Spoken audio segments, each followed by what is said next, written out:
Pria ini dapat melihat dengan jelas bahwa jari anak tersebut telah patah. Tanpa ragu, ia mengambil es krim milik teman anak itu, melahapnya sampai habis, lalu menggunakan stiknya sebagai penopang. Dengan ikat rambut sederhana, ia membuat belat darurat di jari anak itu. Setelah selesai, ia pun bercanda dengan meminta bayaran, lalu menekankan supaya anak itu segera dibawa ke rumah sakit untuk diperiksa lebih lanjut. Tak lama kemudian, ayah si anak muncul dan langsung membawanya pergi.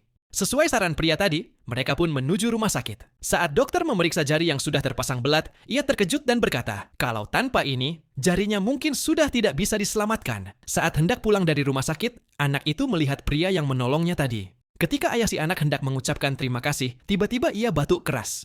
Pria itu merasa ada yang tidak beres, lalu menempelkan tangannya ke dada sang ayah. Namun, si ayah menolak dengan tegas, mengaku baik-baik saja. Tak lama kemudian, ayah anak itu pun mulai tampak lemah. Namun, semua perawat terlihat sibuk dan tak memperdulikan mereka, yang membuat ayah anak itu akhirnya ambruk dan tak bernafas lagi. Mereka pun kemudian membopongnya dengan panik. Lalu perawat itu berteriak meminta masker oksigen. Namun saat pria itu menempelkan tangannya ke dada sang ayah, dan seketika sebuah gambaran 3 dimensi jantung muncul dalam benaknya. Ia menyadari bahwa pria itu mengalami gagal jantung. Sementara perawat hanya membawa masker oksigen. Ia mendesak mereka memeriksa jantungnya. Dan benar saja, dokter memastikan detak jantung sudah hilang. Tanpa pikir panjang, pria itu segera melakukan CPR. Usahanya membuahkan hasil. Detak jantung sang ayah kembali. Meski begitu, dokter menyatakan bahwa pasien membutuhkan operasi darurat. Tetapi tak ada satupun ahli bedah yang bersedia menanganinya. Perawat mulai khawatir. Waktu semakin menipis dan nyawa sang ayah benar-benar di ujung tanduk.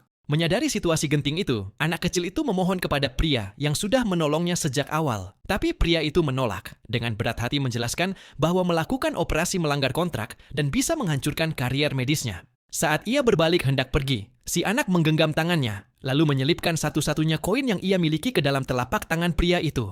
Dengan mata yang berkaca-kaca dan air mata yang jatuh tanpa henti, ia berkata tanpa kata, hanya tatapan penuh harapan.